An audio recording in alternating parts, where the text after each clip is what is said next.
Welcome back, ladies and gentlemen. And so today we are talking about statistical tests in medical statistics. And this specific part of the series of the lecture is going to focus on the basic concepts which are essential to understand the functioning and the assumptions of different type of statistical tests that we can use in our research analysis.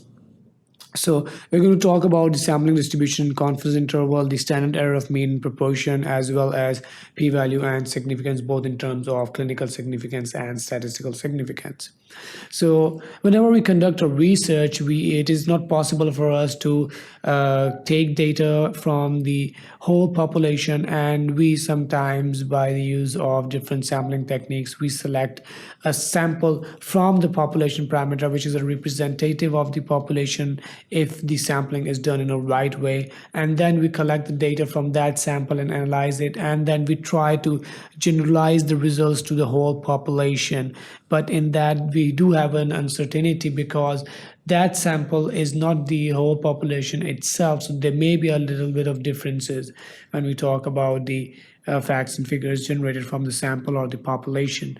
So in research, as I already mentioned, it is common to wish to draw general conclusions from a relatively small amount of data, which is known as the sample of the population.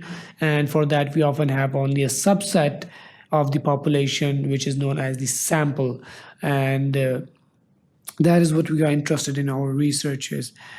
Usually because it is impractical or impossible to study the whole population, because it would take a lot of time and it would take a lot of effort and money, so which is not even possible because population, for example, if I wish to conduct a research in Pakistan, so taking data from every individual of the population, it is very difficult. So if we're answering specific questions or hypotheses, answers would tell us something about the whole population based on the findings of the sample that we could generalize to the population if the study design is a good one and the sampling technique was a good one as well.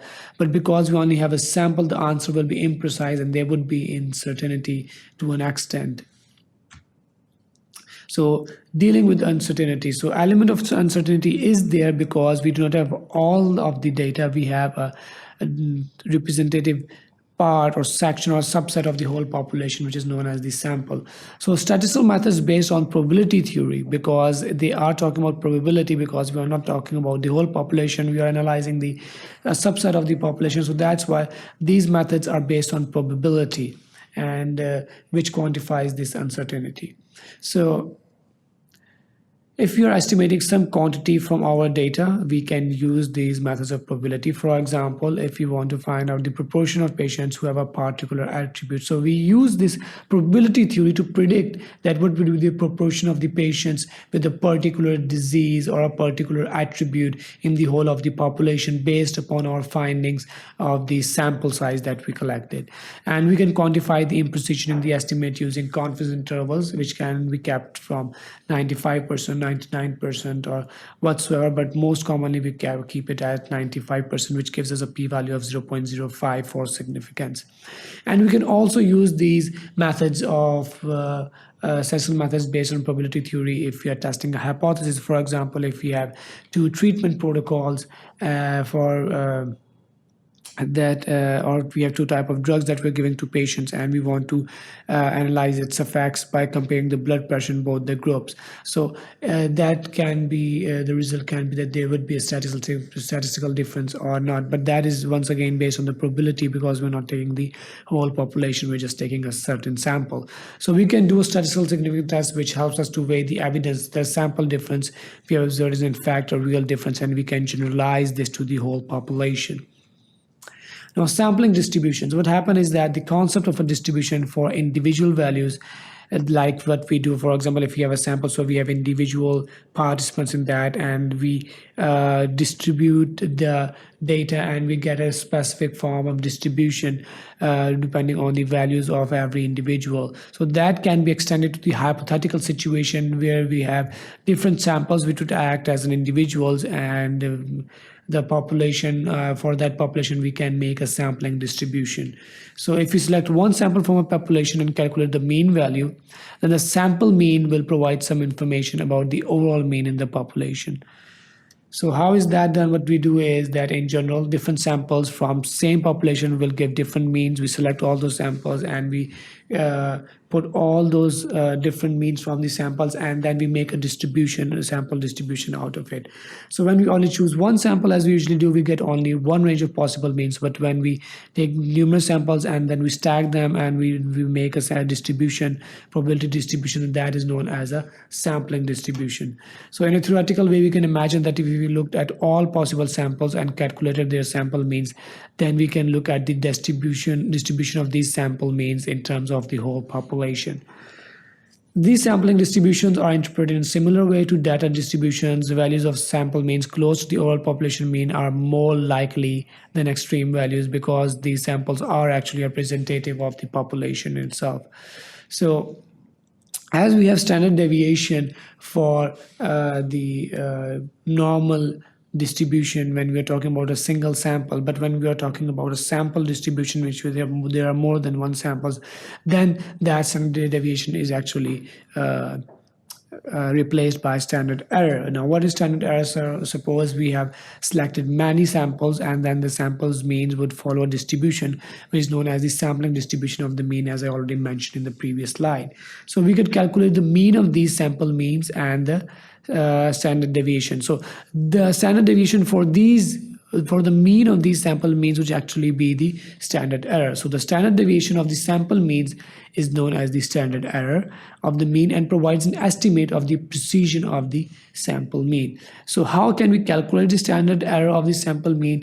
What we can do is we take the standard deviation of the data that we have distributed in the form of a sample distribution, and we divide it by the total number, which is n. And as we increase the n, as we take more and more samples, the standard error decreases, so there is a greater precision, so which means a greater precision for our results and more valid and generalizable results.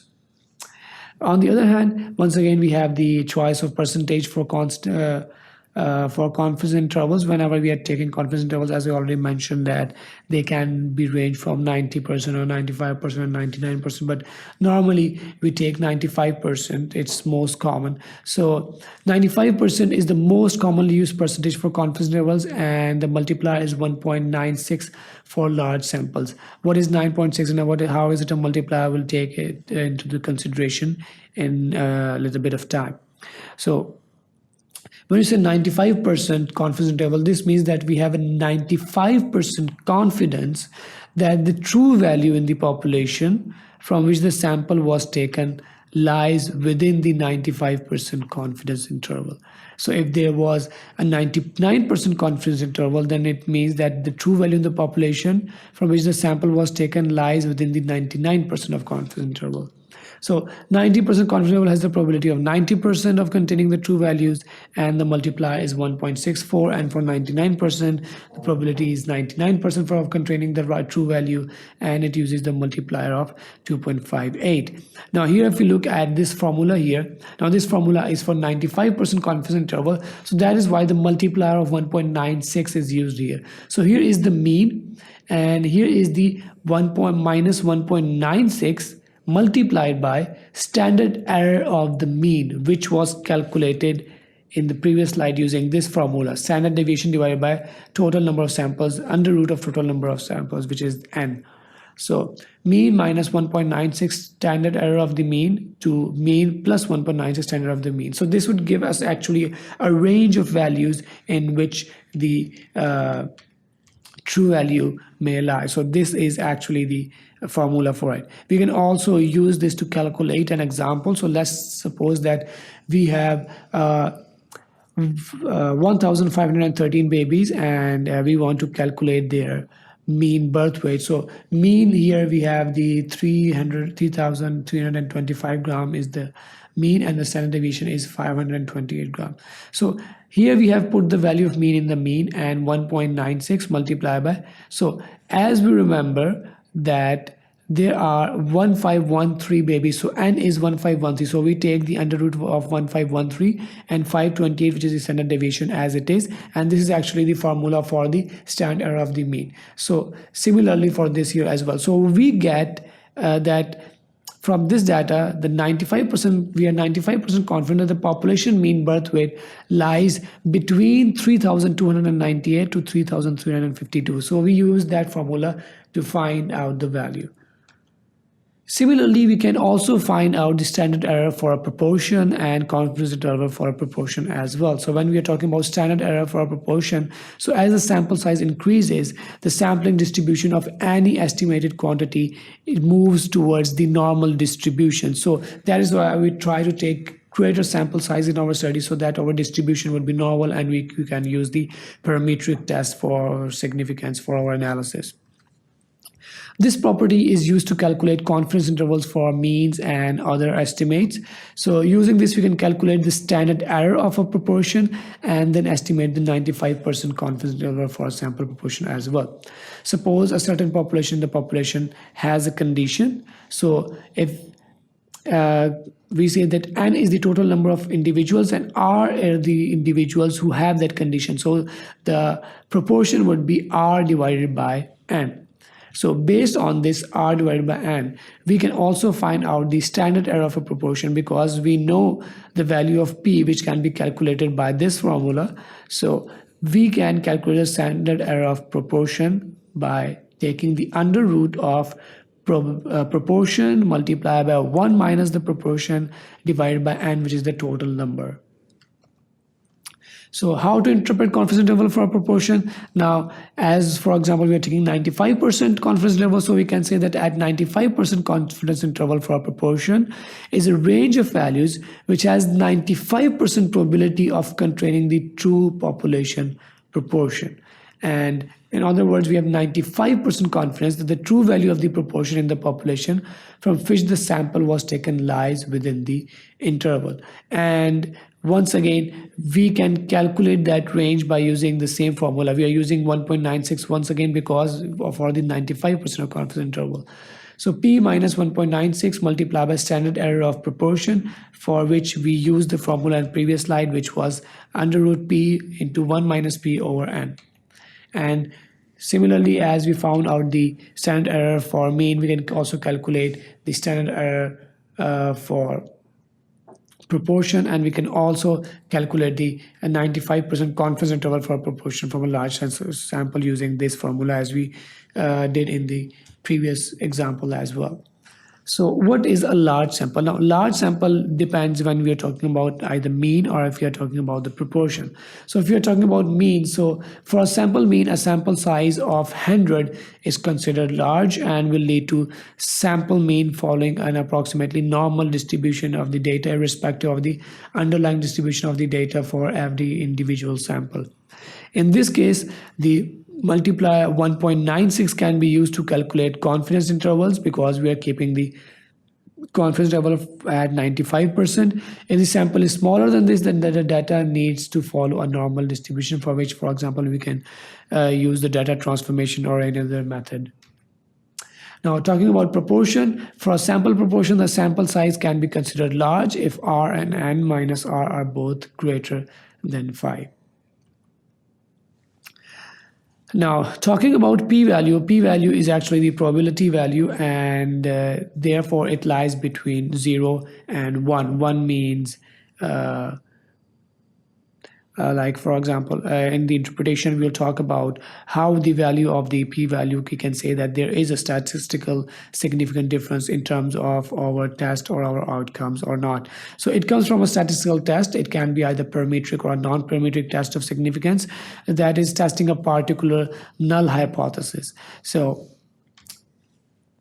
it expresses the weight of the evidence in favor or against of the stated null hypothesis. For example, if I say that my null hypothesis is that there is no significant difference between group A and B in terms of blood pressure. So if I apply any test, for example, I apply independent t-test and the p-value comes less than 0.05, so this means that there is a statistically significant difference. And if it comes greater than 0.05, then it means that there is a non-statistically significant difference, which, or you can say that difference is not statistically significant. So if the p-value is less than 0.05, so we have enough evidence to reject the null hypothesis. So 0.05 or 5% is the commonly used as a cutoff, such that if the observed p-value is less than 0.05, as already mentioned, then we can say that there is good evidence for the null hypothesis to not be true, or we can say that there is a significant difference between the two groups, as I gave you the example of. In 0.05, if it is greater than 0.05, then we can say that there is no statistical significant difference, or we can say if there are two groups, then there is no difference between the two groups.